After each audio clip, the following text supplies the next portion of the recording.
want to kill me. Now you want to kiss me. Blow. Hey, you've got 3 seconds for it. I'm going to amp this baby up. See how it sounds.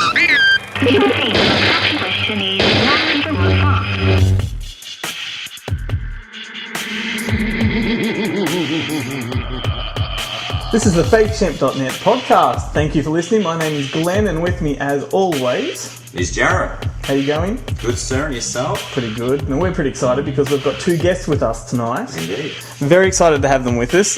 We have director Aidan Prewett and producer Schy Peterson. How you going? Hello. Very well, thank you. Thank you for joining us. I'm very well. And of course, you guys made the film A Venue for the End of the World. And we're going to talk about that in a little bit. But tell us a little bit about yourselves. Well, we're both teachers, actually. We both teach media, and Schy does drama, and I also do music as well. So we sort of make films about performance in lots of different ways like that. So we do, films whenever we can, school holidays, Oh, excellent. stuff like that. Yeah. Cool. And do you have any favourite films? All kinds of favourite films, actually. What kind of films are you into? I particularly like comedies. I'm a massive fan of like the Christopher Guest kind of stuff. You know, the Brilliant. Tab. I was just showing kids Waiting for Guffman in my theatre studies class. So good. Everyone needs What's your favourite one of his? I think Waiting for Guffman because I am a drama teacher, Yeah. and just watching the theatre kids just like in tears because they're going, "Oh my god, look at the auditions! It's so real." It's just the attention to detail in those films. I think my favourite one's The Mighty Wind. Yeah. I don't know. Mighty Wind's great. It's just got so much repeat value. Oh my god. And the music that he puts in them is just astounding. It's like how, he's actually thought so carefully about the detail. And a lot of that music comes back from years ago, even before Spinal Tap, when they were doing the Folksman and all that. Also, and he's got a new TV show. Have you seen that? The HBO series? Yeah. I have seen it, yes. Is it's it good? got Chris O'Dowd in it, in the lead role. Yeah. I'm a little bit on the fence. I think a portion of it, the first half of the series takes place in London, and then it moves to the US, and the US stuff is really strong, so you get more of the cast of characters from Is it the movies. same kind of, spontaneous? No, that's the other thing too. It doesn't really have the mockumentary vibe of his other films. It takes a more sort of narrative approach. It's good, and it has promise, but I don't think they're going to bother doing another season, sadly. Yeah. I hope he does another film. I mean, it's too long in between drinks. What was the last? Oh, the last one was For Your Consideration, which was good. But it was okay. It wasn't the Again, same. they dropped the mockumentary thing, kind of like the narrative, and it broke it a bit for me. The stuff that really works for him, he needs to be putting Absolutely, that because he's in the everything. only one that was doing it and nailing it every time. Absolutely. And the same cast returning, always know exactly what to do. So good. Yeah, cool. There All was right. not as much music in For Your Consideration. No, not at all. I felt And there was Ricky Gervais, which is, I thought he was funny. He was alright. Yeah. Yeah. He did a bit part, He was which is doing what he does Ricky well. Gervais. Yeah, absolutely. I don't know if he does anything else. No. Yeah. No. But he's good at it. Yeah. All right, well, let's talk about what's been happening since the last episode. Obviously, I was in Las Vegas for the Polygrind Film Festival, which was pretty cool. I got invited over there by Albert Pune and Chad Clinton Freeman, who runs the festival. And I was over there to present Albert's newest film, The Interrogation of Cheryl Cooper, world premiere. And we also took, we didn't take, but we presented the Chocolate Strawberry Vanilla encore screening. Glenn Maynard, the star of that film, came with me. And it was awesome, and got to meet Albert Pune in Sydney's lounge room and talk about movies. And in Canada, those giant dogs are his. He has massive dogs, 2 Malamutes and a massive Labrador bear thing. Right. And when they are on their hind legs, they're taller than me. Oh my god. And I'd been 40 hours without sleep, and they attacked me. All with love. With love. When I said that they'd attacked me on Facebook, I had his wife they did not attack me. I sort of saw that kind of, That's right. back and forth. I was covered in drool and fur, and all I wanted to do was go to sleep. And I can imagine. Really surreal, but sitting in his lounge room talking about his movies, I mean, that's the dream. That's amazing. Yeah. Very cool. And so they hosted me, and then the night itself was amazing. We did the red carpet, and I got to meet Norbert Weiser. Do you know him? Yes. Yeah, as the actor, he's in Schindler's List and a whole lot of other things. I saw one of the sneaky photos that you took in the theatre of Albert.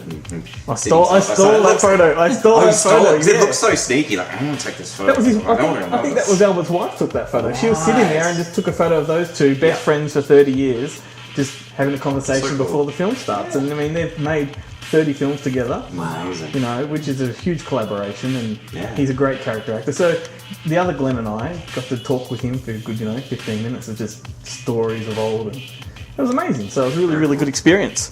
But anyway, more of that on the website anyway. I'm going to be posting a story about it when I can find the time and the energy. So what else has been happening anyway?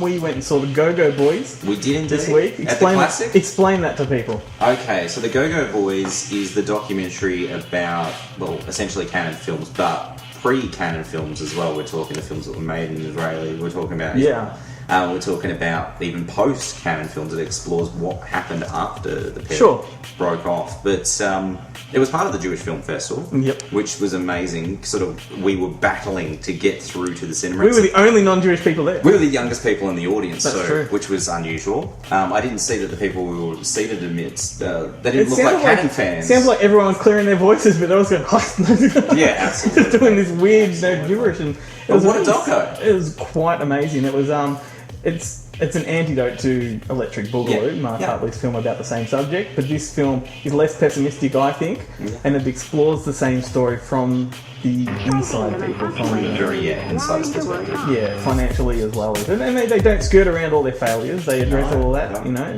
At one point, in fact, there's a really uncomfortable moment.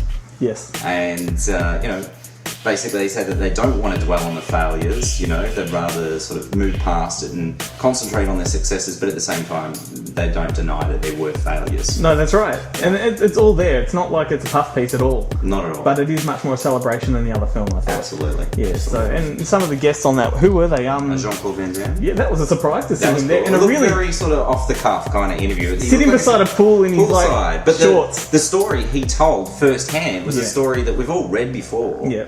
Which was about how he landed the role in Bloodsport. Yeah. And that's the other thing. It addressed some of the really good films that Cannon made, like Bloodsport and Runaway Train. Yeah. Films that Electric Boogaloo ignored. Yes, totally. So I was really thrilled to see that. And it gave some time to Over the Top as well. Because that was kind of breezed over. Well, Over the Top in the other film was ridiculed. Yeah, absolutely. In this one, there's a little bit of ridicule, but it's mostly like, it's still a pretty kick-ass film. Yeah. And look, you have people like Eli Roth talking about it in a really, really fanboy kind of way. Manner, which is great. Yeah, you took exception to his reference to Tarantino. Well, look, you know, he called Tarantino is the world's greatest filmmaker, and I just, you know, look, he makes some pretty entertaining films. That's right. But that's what he makes, you know, pastiches of other people's He's films. also Eli Roth's producer, but not greatest films, Cool. He's got to say that. So that was a cool film. We recommend everyone sees it. Do you know anything about distribution for that? Well, that's where it gets a little bit messy, because it's currently being screened as part of the Jewish International Film Festival, which was happening in every major city. Yeah. But I believe the chap that owns the Classic in Elstonwick, he runs this festival around the country, but he actually buys the distribution to a lot of the films, and then only does like the festival screens and maybe limited theatrical kind of engagement. There's no home end, so we might actually physically see a release of this on DVD. So therefore, it's resting within Melbourne, and we can't get hold of it. Well, that's it. Yeah, you got to. Well, there's another 3 screenings still to happen in Melbourne for the film, and then obviously there'll be the other states to follow. But yeah, unfortunately, it looks like it might be one you're gonna have to buy from overseas. Yeah, I was going to say, does it have an international? I don't think so yet. No, I know it played Cannes and it's played at a festival here and there, but it's been a bit low key and overshadowed sadly by Electric Boogaloo. Yeah. But it's good to have 2 films out there. It is, it's good. We had no films last year, now we've got 2 Cannon films. No, that's awesome. Yeah. You know, Cannon, do you guys know Cannon? Have you watched many of their films? Unfortunately. It's something I obviously need to get more into, having read your review and everything. They're responsible for Chuck Norris and Missing in Action and Delta Force and all those and for Ninjas. Oh, the Ninjas Ninja in popular movies. culture, at least in American, culture. They bought Ninja into the American film market, so very cool. Very cool. All right, cool. So what else has been happening? I know that you uploaded the Trasherama video that on the last episode we had just filmed. That's correct. Yeah, we caught up with Dick Dale last time we spoke, and that went up live this week. And I think it's getting some pretty good coverage. I think Dick said to me, it's even got him another interview. So really? Yeah, how did that come about? Someone saw it, obviously. Yeah, someone must have seen it, which was... What, ours wasn't good enough? Well, yeah, no, I don't know if it's going to be on camera or whether it'll be just a written interview. No, cool. But no, it's cool. It came out really well. You did a good job. Thank you, sir. Not a problem. Now, Monster Fest also released their program this week. Let's just briefly touch on that. Okay. And what are some of the films there? I want to see Starry Eyes. I really want to see that. There's a lot of positive sort of buzz for that particular film. ABC's A Death 2. A lot of directors involved. Definitely. And the first one was so big. The first one, yes, absolutely. So I'm quite keen to see that. There's, of course, Under a Kaleidoscope. Addison Heath's new film? Yes. Who's guest next week. But I'm really excited to see that. I'm excited to see the Ashton 6 guy's new film, The Editor. Yep. So, yeah, there's just so much stuff. And I don't know how I'm going to squeeze it in. Ashton 6 are in town for the festival. Yeah, absolutely. Along with the Soska sisters, Tristan Risk, and anyone else? You know? Luke Hoffman, of course. Of course. Where isn't he? There's like so many people at the fest I've lost track. Yeah. Yeah, particularly a lot of Canadians. Yeah, big feature of Canadians. Is, I said Canadians, Dick. Canadians. Yes, mispronunciations. Cool. So anyway, check out the Monster website. Go to the festival. It's running from November 20th to 30th. Yeah, cool. And something else I want to touch upon is the Killer Clowns fiasco.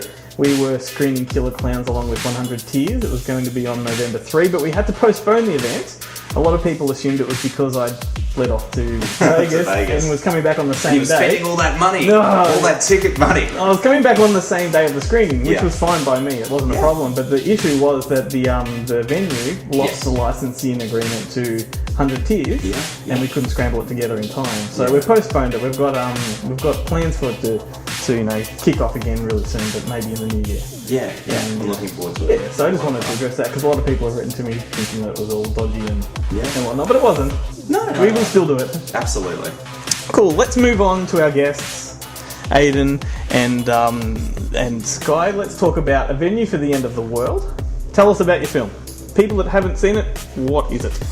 I would coin it firstly, I think, in just a very few number of words. Hitler versus Mick Jagger. Basically what I've been promoting it as. I don't know how Mick Jagger would feel about it. I'm a little bit nervous because he's actually here in the country right now. So the fact that he might actually get wind of this. Maybe he has. Maybe I should sore throat and he cancelled the gig at Hanging Rock. Maybe that's why he There's cancelled going to be it. a lot of, older people going, Maybe I should Burning torches out there. Maybe I should tag him in the post. oh.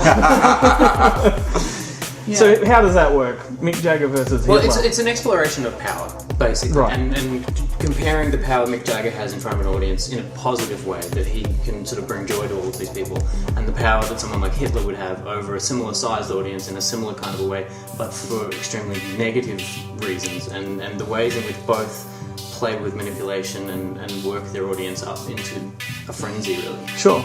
And the film screened at the Melbourne Underground Film Festival. It did very well. I saw it and I loved it, which is why I sort of was really thrilled to have you guys on the show.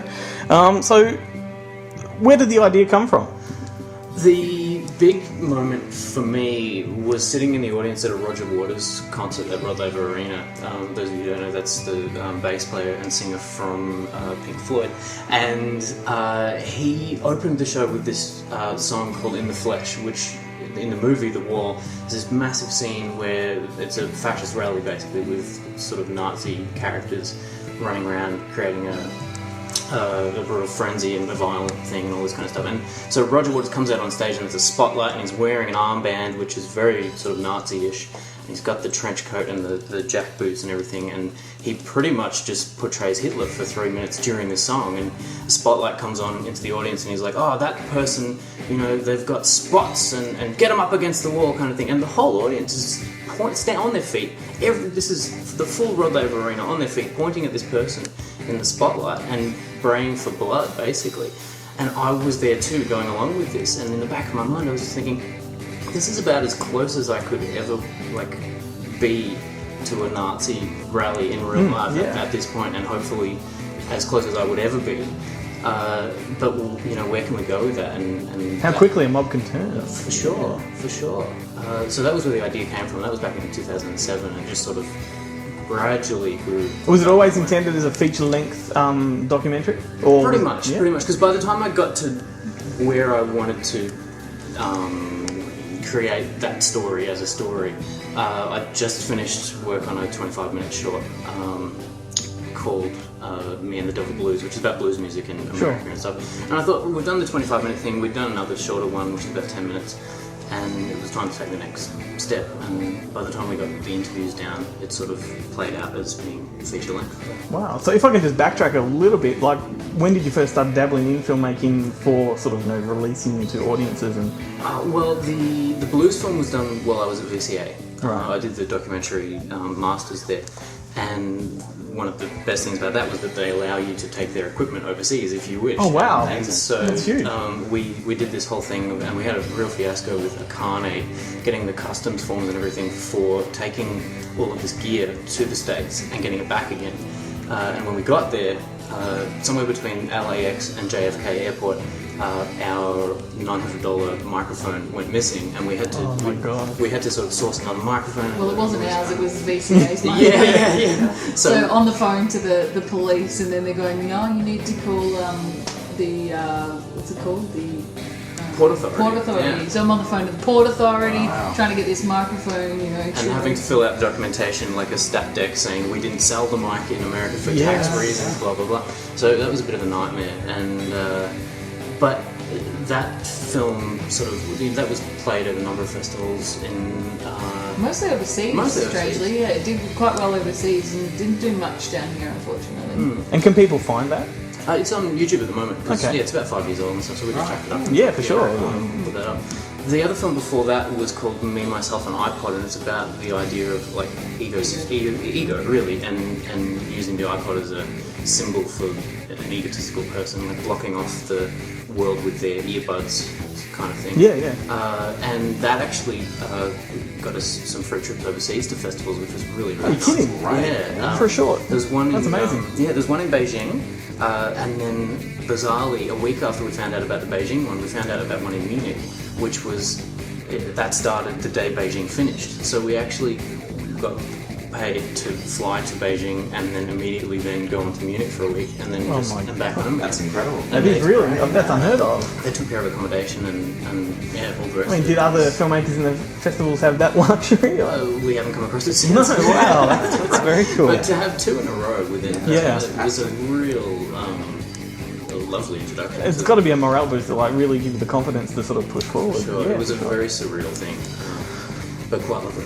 Yeah, it's great, and to feel like kind of more of a universal acceptance than a local thing is kind of great. Yeah, I, every time we've made, because as most of our films are made overseas, Me, Myself and iPod was made predominantly here, but the following two were made overseas, and I've just noticed that people overseas seem very willing to give you that extra help that you need. Maybe it's because we're Australian and they go, ooh, flavour of the month, let's see what these guys have got.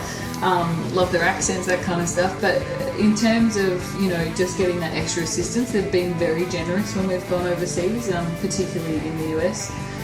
So maybe that's a little bit about where that's come from. And I believe you produced the film.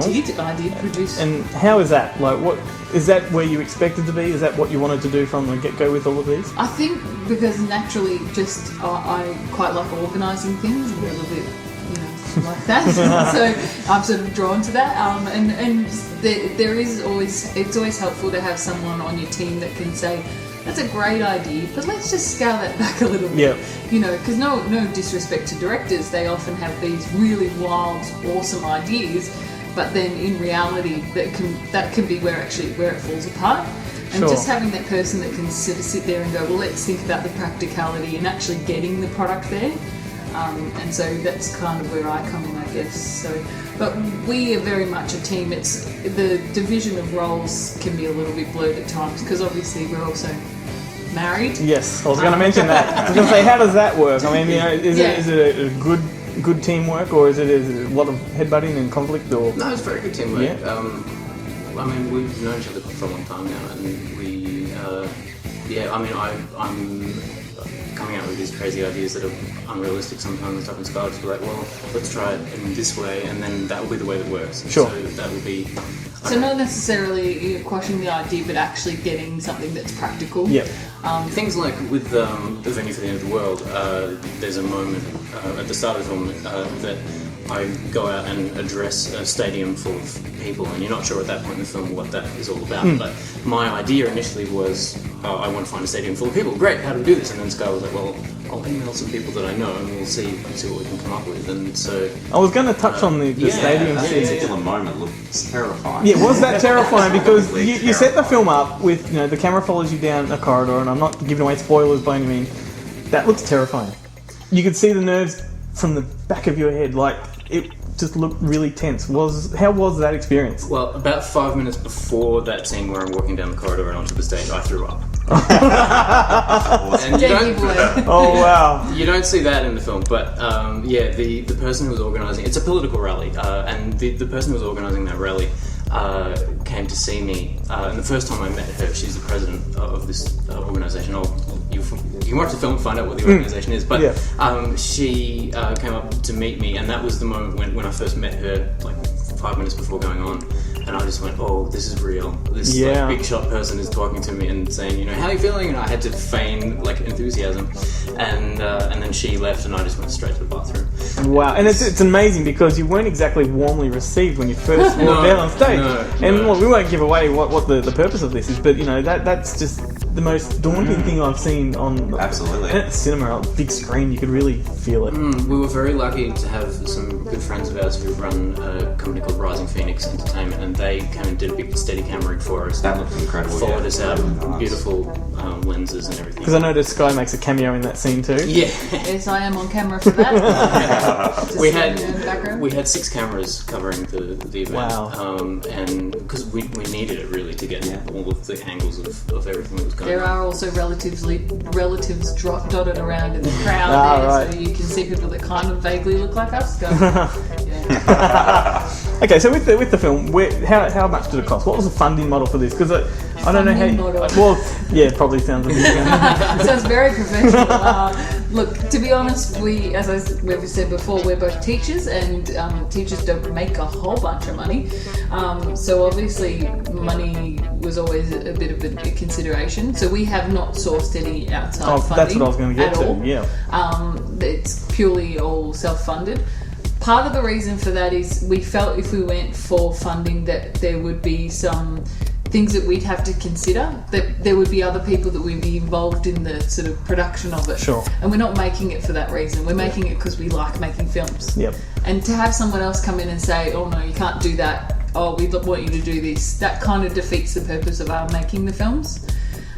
Friends of ours they've gone that route, and they've had to strip out their own voiceover, like as it's a personal story, and they've had to strip out their own the entire sort of personality of their story and just chuck in a sort of gun for hire to be the voiceover artist for that film. And this film that wouldn't have worked. Not at all, no. Because it's told from my perspective as this person who's trying to sort of grasp at this idea of power. And if that was to have somebody else telling that story, it wouldn't have the same effect. Yeah. And you travelled the world and you interviewed people that have been in a position of power with a crowd. How did you pitch the story to them? Was there any sort of deception on your behalf as to what it was about? Because it's a tricky subject to sort of approach them with, I'd imagine. Yeah, look, there wasn't that much deception. I guess we sent out just a little press kit to everyone that we interviewed, and it was the idea of power and what do you think about that? And we gave positive examples like the Dalai Lama and stuff like that that's happening at the moment, because he goes and travels the world in stadiums and brings joy and love and peace and everything. And we also mentioned the negatives and stuff, and people who responded either immediately sort of latched onto the Nazi idea, or when we got into the interview, that was just all they wanted to talk about. And because we didn't set out to make a film about Nazis, but the first interview we got was with Jethro Tull, Ian Anderson, the lead singer and songwriter for Jethro Tull, and we sat down with him and started talking about power on stage, and he immediately referred to the Hitler rally, and we were told it was a 10-minute interview. We only had 10 minutes with him, but as soon as he started talking about the Nazis, we ended up with 28 minutes of just what we saw as just pure gold. And that was the moment when we said, well, we have to make this film, and it has to involve Nazis in some way. That was the precipice right there. Exactly. And everybody wanted to talk about Nazis. The filmmaking is organic, or documentary filmmaking is organic in a way. You don't force people to say these things. They say what they want to say. Obviously, through questioning, you can kind of guide where they're going. But it's amazing to watch how a story actually forms before your eyes. You're just watching something, and all of a sudden you're going, oh, there's all these connections. And then in editing, obviously, is where you deepen those connections. You find those through lines, and you connect those together. So. Yeah, it's kind of crazy how it works. And it's a crazy film. I really took to it. That screening was one of my highlights of the festival. So where can people see it from now? Well, we just found out thanks to Jared. Literally. Did not know. We've been selected to play at Made in Melbourne Film Festival. Fantastic, which is a great up-and-coming festival in Melbourne. Congratulations. Thank you. guys. Wish we'd been recording when we told them the news. The revelation, yeah. Stage together. No, it was a big surprise. Very thrilled with that. My email's been down for the last few days, so I'm obviously... Wow. So we will put that on Facebook and let people know it's going to be screening there. Absolutely. Definitely. Because I'm chuffed that it's been selected for that. So hopefully, and what are the plans for the film moving forward? Well, we've entered a few festivals overseas and stuff like that, and it takes months to hear back from them because they're going through hundreds, if not thousands, of selections and stuff. So, but we've also been approached by a few festivals, so we're hoping that we've sent them the film, and hopefully they'll like it. And It's unheard of to be approached by festivals. It's Like, very, very, very rare that ever happens. What a compliment. Yeah, absolutely. Awesome. Yeah. Headhunting. yeah, absolutely. So anyway, look, we're going to move on, but I really wanted to tell you that it's a fantastic film, and I really hope everyone can get out there and see it whenever they can. Will there be a release of any kind? Almost certainly. It just depends on where and how. And Yeah, sure. If we do it ourselves, Yeah, save a bit more money. whichever way, and we'll spruik it, no doubt. Thank you. Cool. All right, so let's move on. Random trivia. Random trivia. Have you brought some with you? I did. I don't know how random it is, but anyway, here we go. Nightmare on Elm Street 3, The Dream Warriors, the third chapter in My the Freddy favourite one. franchise.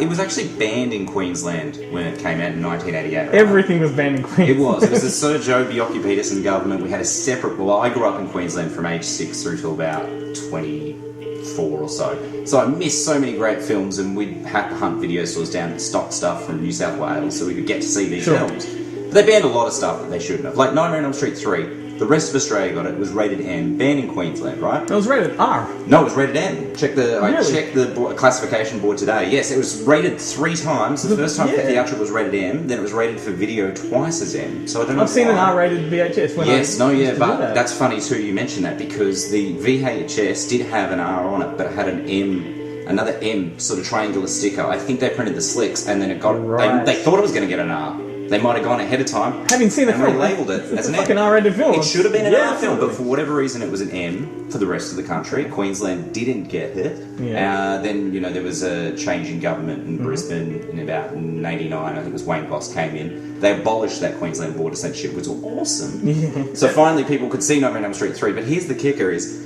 they actually ended up screening it on TV uncut at about 11 o'clock at night before it even came out on video. You could see it on Channel 9. And I watched it. I watched it too. I watched it because It I've was been 1, dying to 2, see and it for 3. years. It was 1, 2, and 3 Well, there Channel you 9 go, screens, and I yeah. was with my nana, and I watched it on the couch, and she had no idea what she was exposing me to. So there you go. I mean, it's a bit of trivia. It was banned in Queensland, it was aired on TV, and then literally a week after it was aired on TV, you could go into video stores because Warner was allowed to sell it to Queensland Right. retailers. Well, there you go. See, well, I didn't know that it wasn't an R-rated film. There you go. It should have been. The tendon's being ripped out of the Well, guy's do you know arms why it was banned in Queensland? because Queensland sucked at the time. Well, it's that. But yeah, because of the sequence with Freddy with the syringes for the drug overdose Yes. sequence. The drugs. Yeah. The drugs, not the murder, not No. this, not that. No. The drugs. My God. Yeah, Sir Joe. And then- he ruined my childhood. Yeah, well, then But that- he made it actually cool because he made me track down like unrated versions, well, the R-rated versions from Reanimator, Toxic Avenger, getting the stuff you couldn't Silent get. Night, Deadly Night. Yes, and Silent Night, Deadly Night too. Yes. Man would not be stopped. He hated Christmas horror. He hated all horror. Yes, Yeah. and well, look, that overprotective censorship shifted to South Australia after that. Yeah, totally. Now that they get a separate rating for films, they can't even display their R-rated Have you ever stock seen the with the normal artwork? stuff. They can put all the R-rated stuff together in stores. I know, like it's Unbelievable. ridiculous. Have you seen the artwork for Wild Wild West? Yes. It's got the dual ratings, one on top of one another. One's PG and one's M on Yeah. the same cover. And it's ridiculous because the censorship ratings take up enough room without having to take up like what, a third of the cover almost, a quarter of Yeah. the cover with ratings that are ugly. It's ridiculous. Anyway, it's Will Smith. That's right. No one wants to see it anyway. Well, my trivia. Do you remember Sling Blade? Oh, I love Sling. Billy Bob Thornton. Just coming out on Blu-ray locally very soon through Reel. Oh, there's my trivia. No, it's not my trivia. It's a great film. He walks with a limp. Yes. He put real broken glass into his shoes to achieve that look. Did not know that. Method. He is totally method. Yeah. That guy's Bit crazy. That's it. That's my trivia. He's so good. He won this Academy Award for Best Adapted Screenplay that year. John Ritter's in it. So yeah, absolutely. What an asshole. In the movie, not John in real Ritter. life. John Ritter. Oh no, John Ritter's the gay friend. That's no yeah. spoiler there. No. Sorry, I keep thinking it was the abusive father, but no. No, who was that? Who was that? I can't remember, to be honest. I hate it when you I'll be throw these picking up things the at me. Blu-ray, don't worry. All right. I'll know soon enough. I love that movie. We'll have to come back at that in another episode. Great film. All right, so let's move to the feature film of the week, or the focus film of the week, which we all four of us just watched. Kentucky Fried movie. Yes. Amazing. Movie. This is actually listed as one of the top 50 greatest comedies of all time. It's inspired so much. It's a really influential You can see film. its influence in everything from Portlandia to, to other sort of sketch comedy movies or TV shows. Yeah, and at the time, there were other films that were similar, but for television. You had The Groove Tube with Bill Yes, Murray and yes. some of the SNL cast, and you had one of my favourites was Disco Beaver from Outer Space. Never seen it. If you've never seen it, Never heard of it. awesome. It is That very should have cool. been your obscure It should have been my obscure film, but I mean, Disco Beaver from where? turn Outer around. Space. Those slanty covers, first one. Oh, you know There you what? go. You have shown me this before, and I was just as surprised as I am. Yeah. I mean, that is a cover that I made up just from Yeah. scrap footage or whatever, but it's a film that was made for television. It is very obscure. But anyway, Kentucky Yeah. Fried movie came around that time and just dominated with that kind of... it was the first real spoof of its kind in sketch forms, which, later on we had TV shows that were all Yes. in sketch forms and whatnot. But Totally. We had another movie that came after this that... the sequel was Amazon yes. Women on the Moon. Which, I've got a huge soft spot for. I Yeah. love that movie. The, what's his name? Arsenio Hall Yes. sequence at the start, fantastic. So good. But we had our two guests, you had never seen it before, so what did you guys make of it? Wow, so many boobs. There's a lot of boobs. I haven't seen that many boobs for a very long time. Squeaky boobs. Yeah. Against the shower window. But look, I heard you both laughing, so you must have enjoyed Absolutely. it. Oh no, there was some top bits in it. I enjoyed. sometimes find in movies I struggle to laugh. Even I'll find something funny and I'll just sort of go, "Oh yeah, that was funny." But with this one, I was genuinely belly laughing. There was a lot of lulz. Throughout. Oh yeah, absolutely. And you can really see the influence. There were quite a few moments that I thought Austin Powers was paying homage. Oh, yeah. Definitely the Fistful of Yen stuff, Yeah. and yeah. Absolutely. The playing with shadow on the Oh, walls yeah. or tents, as the case may be, in some of those later films. And it was really, really great to see where that came from. And the fact that John Landis, that was Yeah. his second film, right? Yep, after Schlock. And it was the Zucker brothers, so Yeah. Jerry and David and Jim Abrahams. This was had anything come prior to this? Had they done anything prior to I this? don't know, because I they'd think done the so. Kentucky Fried Theatre, and this was them trying to get their sketches Yes. from the live show Absolutely. into film format, Right. and no studio would pick it up. No. Robert Weiss was the one that came along and Chance. put the money into it. Even with John Landis, they didn't want him as director. Yeah, So it had a real tough time, and they've had a history of tough times. Getting Yeah, stuff made, yeah, like absolutely. Police Squad, the TV show. Yeah. It's a real tough time trying to be made, and it only lasted for like It 6 was like episodes. 6 episodes. Yeah, It which was- is that's a phenomenal TV. But show. this obviously not only worked for Landis because he landed National Lampoon's Animal House Yes. after this, but the Zuckers went and did the airplane movie, Aero- Flying High. as No, it's the known next in one Australia. was it Top Gun. The next one, or was Flying High? No, Flying High Top Secret first. was in the Top mid Secret, I should 80s. say. Yeah, no, I think the 2 airplane movies came and then Top Secret maybe Right. even. Yeah. And there's that. I wish I knew his name. That awesome character actor that plays the stenographer. Yes. Yes. He's in the Flying High movies. Where did he go? Is he dead? I don't know. I've got no answer for that. All right. Well, we mentioned the sequel releases. We watched the Old Anchor Bay Anchor DVD. Bay release, Yeah. which is kind of grainy, but kind of Well, that's the thing. It's the Technically film good. stock because it was made on such a cheap budget. They pretty much whatever they could get their hands on. So you notice there was a fair bit of variation between different sketches. yes. And I believe they'd shot 2/3 of the film, and the 2/3 that they shot to begin with was the sort of less riskier stuff. And that's what they could show, like the funny it's is and other people, to get the final bit of money. And that's when they went all lewd and crude and And apparently, Yeah. it was a box office hit when it came out. you know? yeah. Well, in fact, I think they released it here in Australia theatrically as an R, and then when it came out again, like because at that point they were releasing them theatrically. I think 78 went theatrical.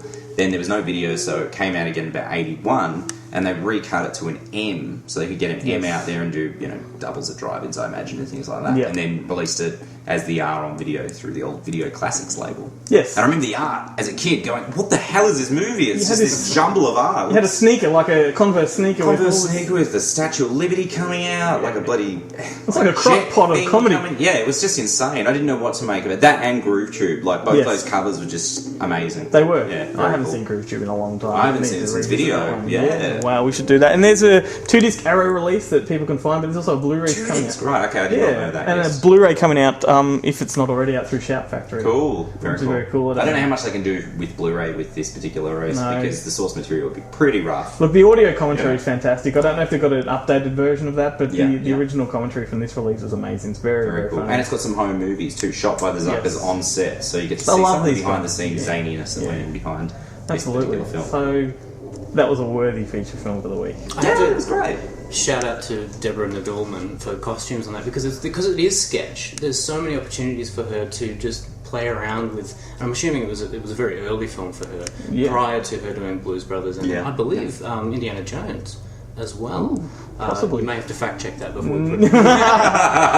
Don't worry, everyone listening will fact check for you. But I'm a big fan of Deborah's, and I think Some of her costumes. I mean, you've got the 1950s kitchen scene, which is, you know, and then the Fistful of Yen. It's fantastic. I Yeah. love diversity. the kimonos and things. And I'm I just assuming. love the bedroom scene. That guy's outfit is Oh, just yeah. just nice. Oh, great sequence.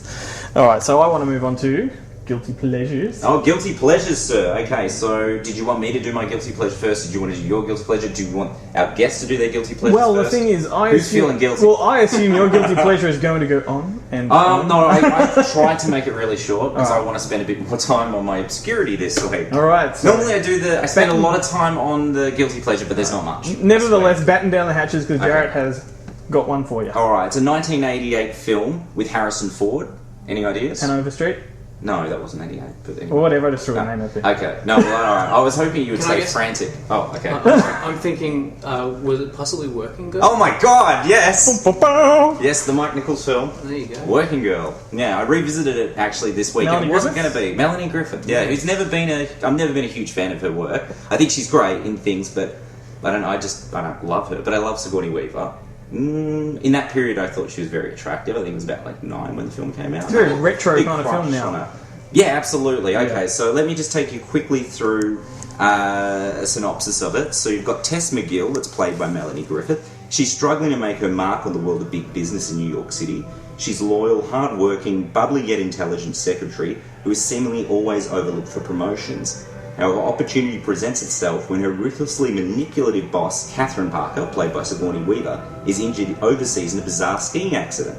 Tasked with tending to her boss's responsibilities in and out of the office, Tess stumbles upon the fact that Catherine had intended to take credit for a business proposition that Tess herself had conceived. I'm going to slow down a bit. I just try to get through it fast because otherwise I fear that I'll never get through it. Continue, different. Okay. Armed with that knowledge, along with an equal share of attitude and ambition, Tess sets forth to pitch her concept to the relevant businesses. Joining her on this journey as both wingman and love interest is investment broker Jack Trainer, played by Harrison Ford, who we later find out is actually dating Catherine. Hilarity, warm and fuzzies, all the feels ensue. So that's my synopsis for the film. I don't have much more to say than... Look, it's adequately shot, scored, acted and directed.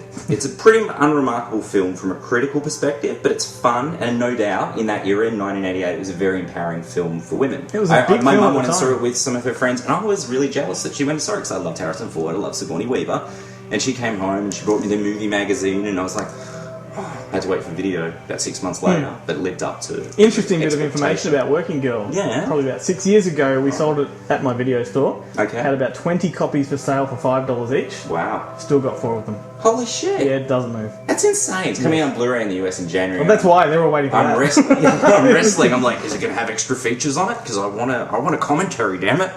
But yeah, I don't know. It is a guilty pleasure. But here, a bigger surprise than it being me having a soft spot for this particular film is that it was nominated for 6 Oscars that year. Well, in 1989, you know, the year of the Oscars for those releases, and I actually won 1 Oscar, which was for the Carly Simon song from it, which I think everyone remembers. That "Let the River Run."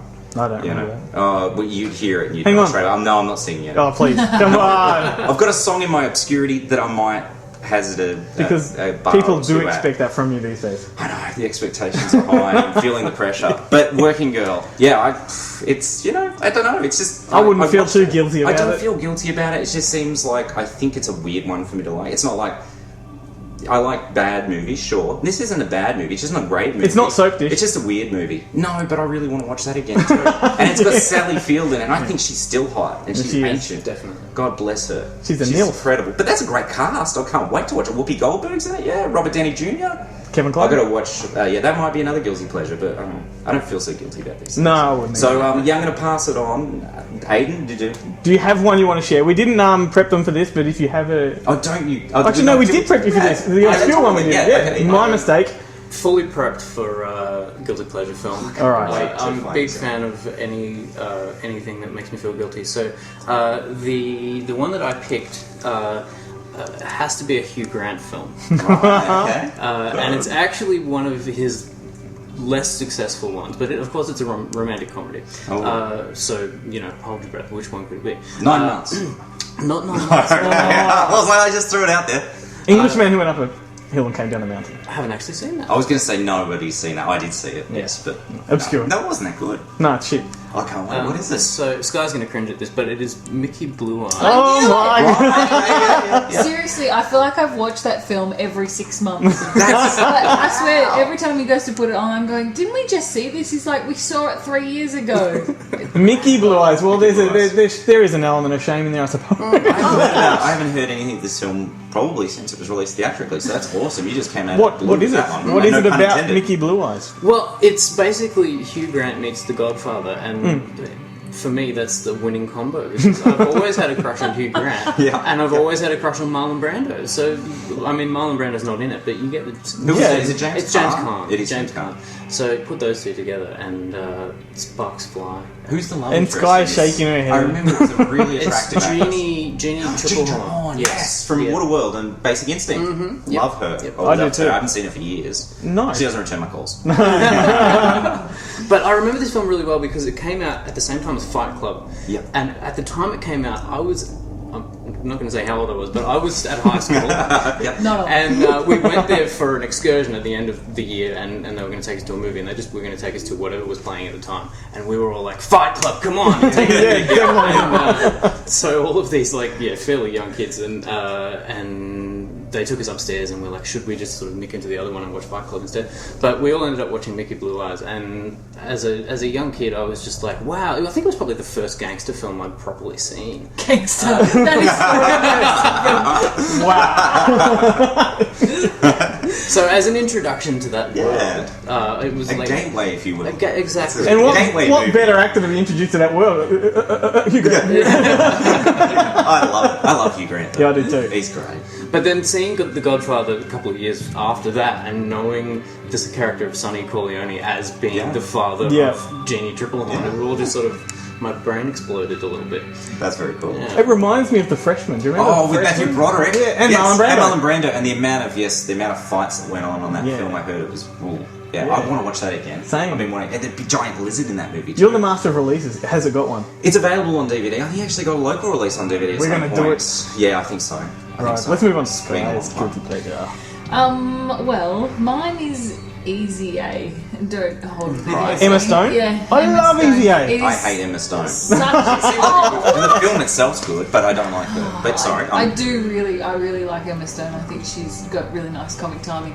But for me, the film itself has just captured all the good things about all those kinds of films. Like Mean Girls, I absolutely adore. I cannot stop watching that film for some reason. It's because it's great. Exactly, Yeah. it is. And this one's really clever. It's quite subtle in the way that it's done. And then you're sitting there and all of a sudden Malcolm McDowell is sitting, you're just like, what the hell? And it's a real throwback to the 80s. Yeah, you know? absolutely. We watched that with our daughter, who at the time was a lot young. She was 12 at the time, and it's very sexual. It was a lot more mature, that film, than we anticipated. Yeah, and it's got a good message, I think. And as Definitely. a high school teacher, I can't get away from, wanting to watch films that do have some kind of message. So I liked what it was, selling. And also the family is a little bit weird, and my family's super weird. So I was watching that just feeling like it was something I could really relate to. So, and Amanda Bynes in that as that crazy Christian girl. It's just it's not really a stretch, is it? No.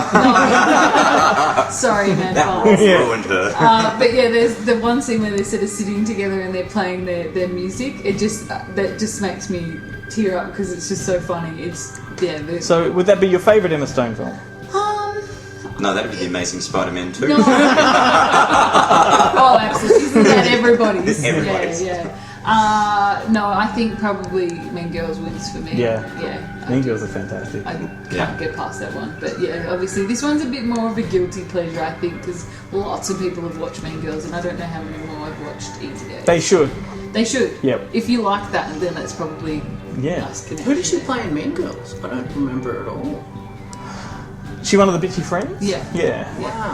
Wow. There you go. Not the Lacey Chabert character. Who's that? Lacey Chabert from Party of Five. Oh, of And course. Yeah, I love that Oh my girl. God. You don't see her in enough. She just does B movies. Yeah. Terrible waste of talent. She was I thought she was a great actress. You know, the thing is, Very you've pretty. all bought these films that, Yeah. I wouldn't feel too guilty about loving. Like, I can't wait to find out what yours no, but is. mine is every time I mention something, I cop shit. Yeah. You know? Yeah, So I'm what gonna is go. it? I'm gonna go with Cannonball Run 3, Okay. aka Speed Zone, aka Cannonball Fever, which was a movie that continued the series without any of the original actors except for the Sheik. Right, The right, character yes. of the Sheik returned. I'm going to list some of the actors that are in it just to give it a little bit of credibility. Okay. So you've got John Candy, Peter Boyle, Eugene Levy, Matt Frewer, John Flaherty, Lee Van Cleef, Oh, cool. and Brooke Shields, amongst others. Right. So there's a good calibre of actors That's in a there. good cast. It's a really good cast, and I mean, if you've seen Cannonball Run 1 or 2, amazing road trip movies, just with every celebrity they could throw in. Burt Reynolds and Dom DeLuise doing their shtick. Same director as Smokey and the Bandit. Right. Number 3's not though, but it's just sort of a film that back in the early 90s when I'd rent videos from the video store, the trailer for Cannonball Fever was on every single Yeah. VHS. Was it a road show? I think so. Yeah.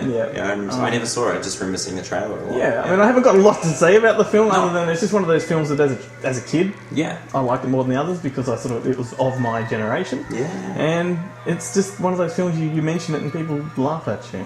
Well, there was a big gap, obviously, I think, between 1 and...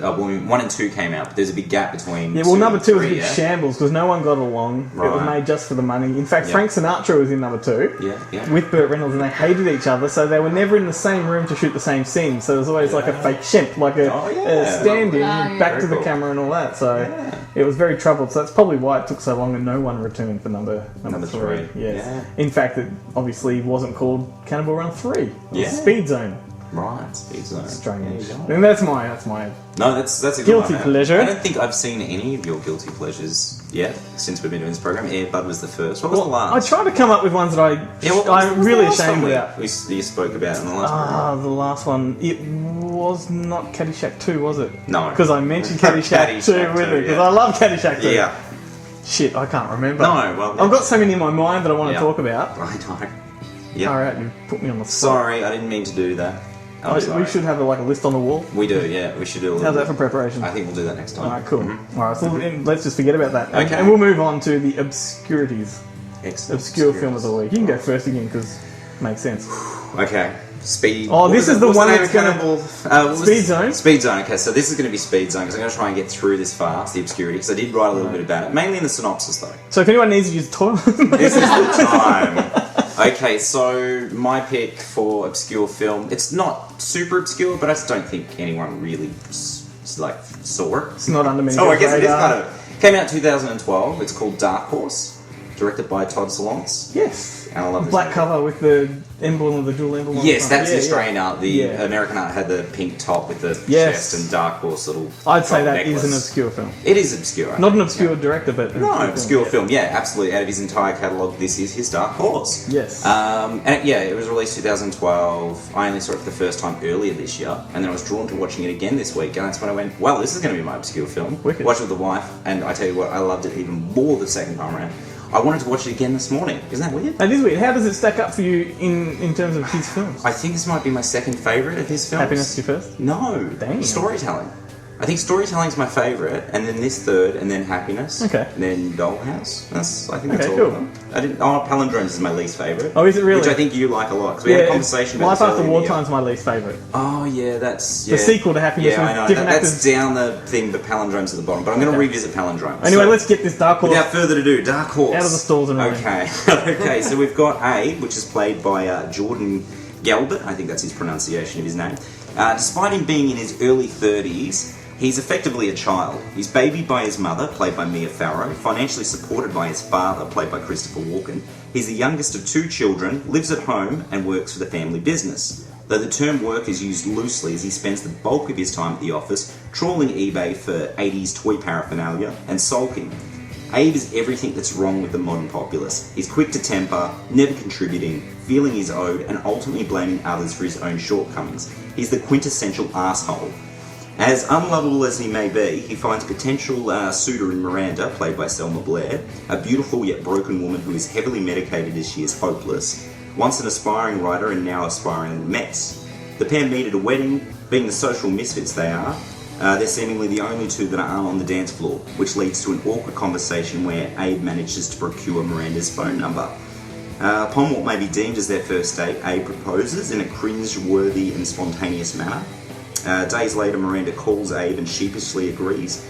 The 2 then set about getting to know one another better. The relationship, though, is just one of many, both real and fictitious, that take focus in what primarily remains Abe's story. A tale of a man so divorced from reality and far from empathy that it's a wonder that people have been so tolerant of him for as long as they have. But they are, and that's a key factor in the film. Okay, so that's the synopsis. I'm just going to move on to, some of the things I love about this movie. I think Galbert's performance as Abe is an incredible one. He has the arduous task of portraying someone you downright loathe but find engaging enough to want to continue to watch. A fine line that's equalled by Salon's direction, with his trademark balance of sorrowfulness and humour, which often makes for uncomfortable viewing, but always is compelling. The cinematography is perfectly understated, and the repetition in composition for certain segues serve as an effective storytelling device.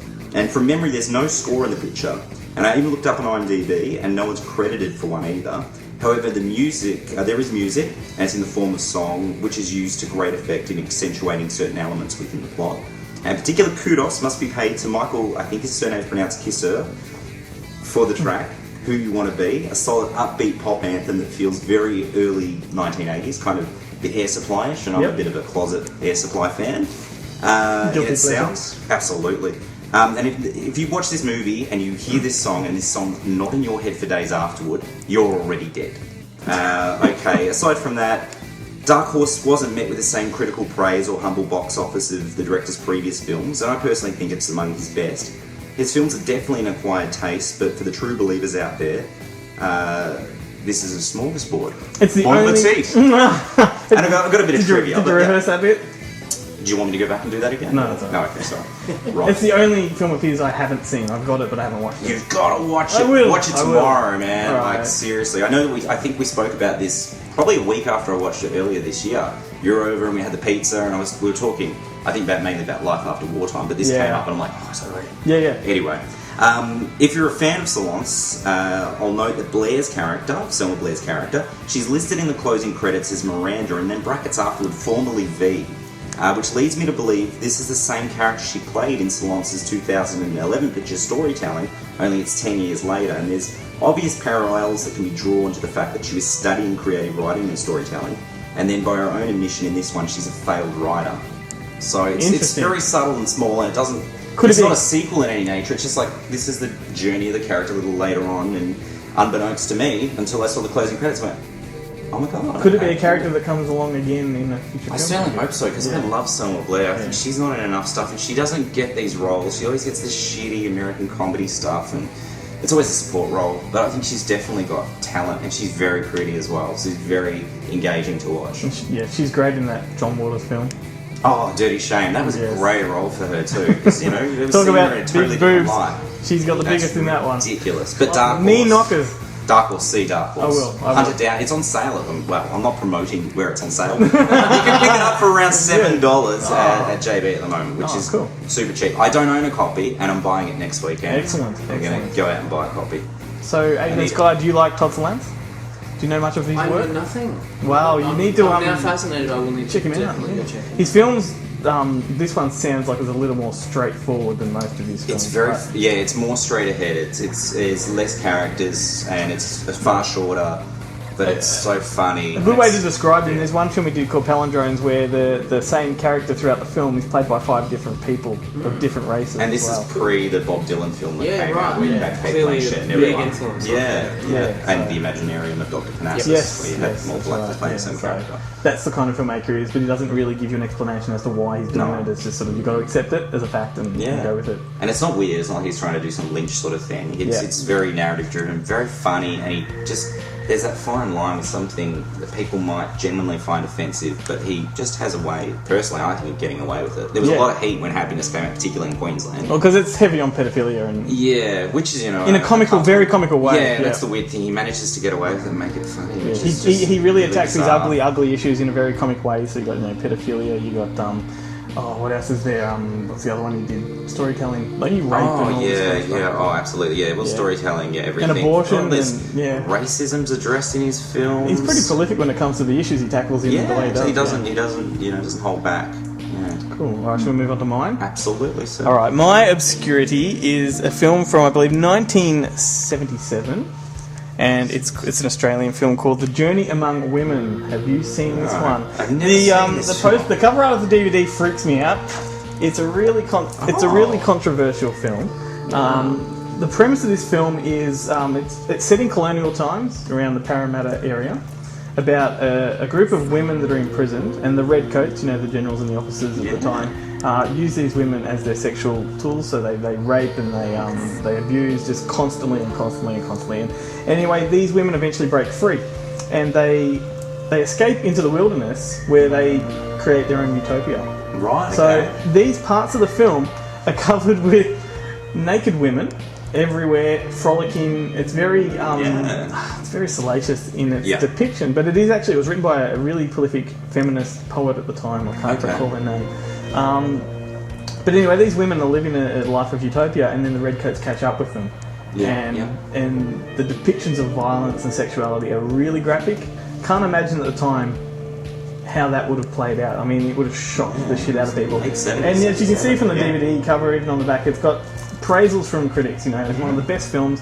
Did really well at the AFIs, I believe. Right. Okay. I've never heard of this film, so that's great. What a revelation. So I've actually got a brand new copy, which is in our hands right now that we're going to give away. Thank you very much, Glenn. I'll accept And it kindly has accept boobs. it. It has boobs Probably. on the cover. Is that On covered? the cover and the back cover. I feel like maybe there's a theme in this podcast, which is Yeah. Well, you know what? boobs. I It's haven't always mentioned boobs. boobs on this program we tonight. but we will have I? blame you for it. Yeah. You bought boobs to this party. Last one I brought too many, so I thought I'd Did you get cut in back trouble this with the week. wife for that? No, she laughs. Oh, okay. But yeah, and then I was going to mention something in Working Girl. There's a scene with Melanie Griffith. She's vacuuming in the nude, and my eyes aren't great, and I wasn't wearing my glasses. And I said, "Oh, she's vacuuming in her underwear. Oh, that's ridiculous." And then Daddy said she's actually topless, and I went, "Oh, that's even more ridiculous." And she goes, "No, sometimes we do vacuum topless because then you don't get dirty. You can jump in the shower and wash, straight away." And I went, "Does this really happen?"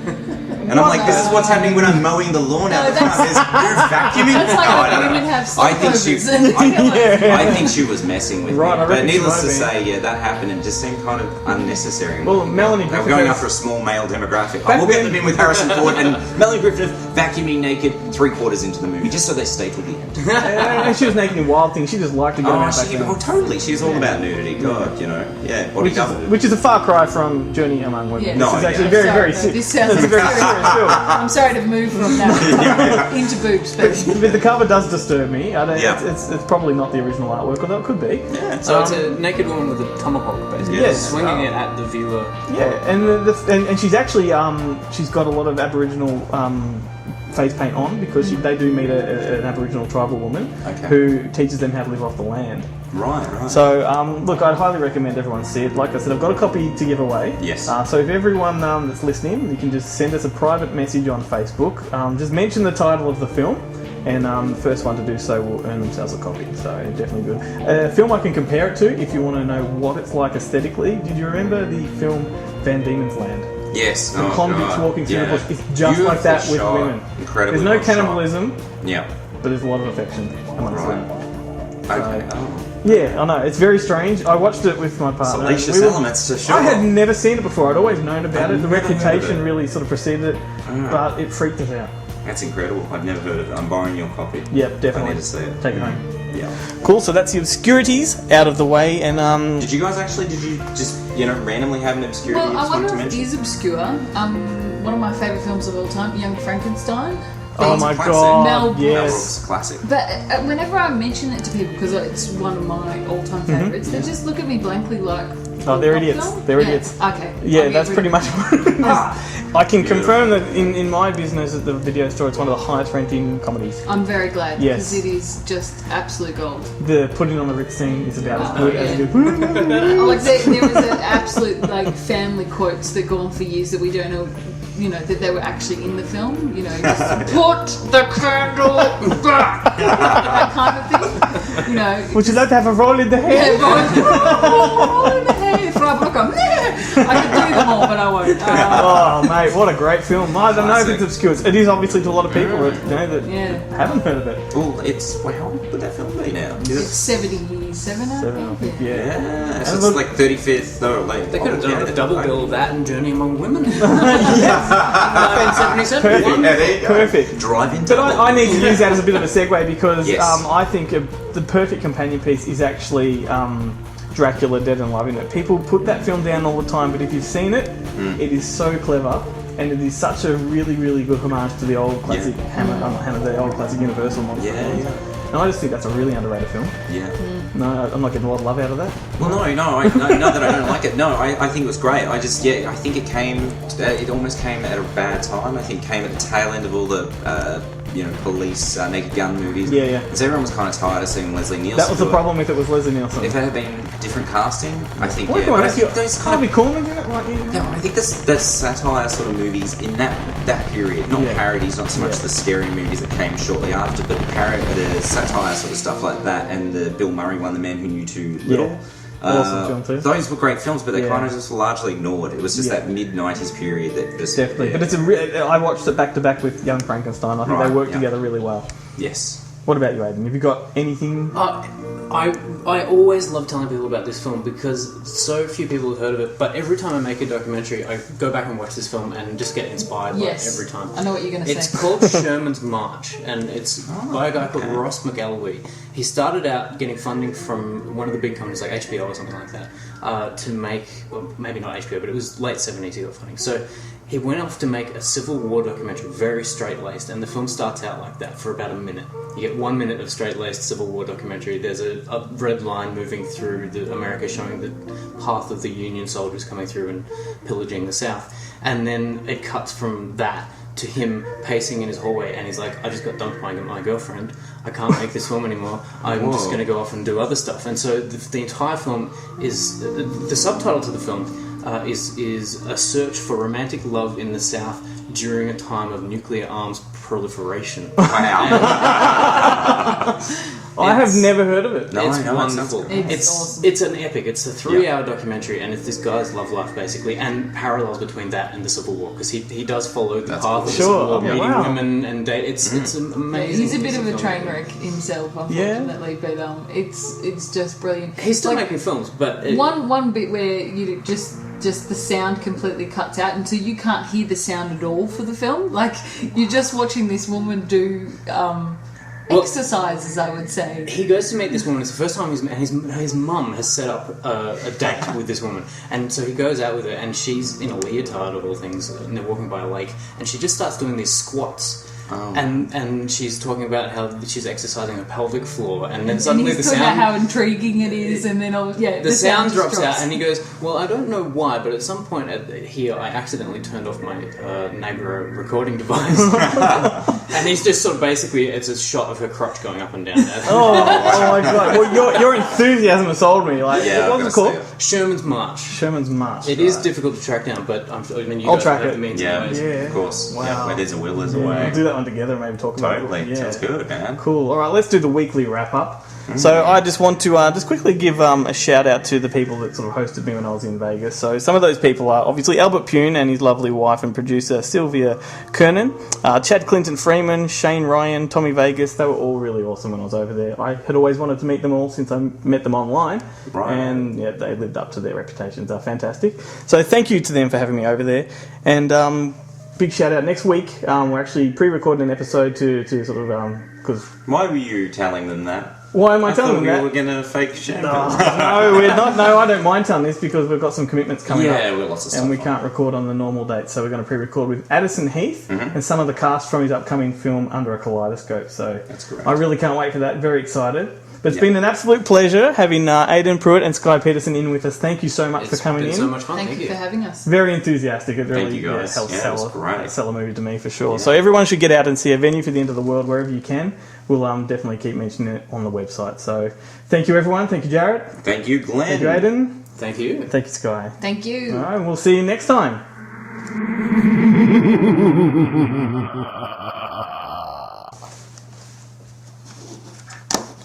Good.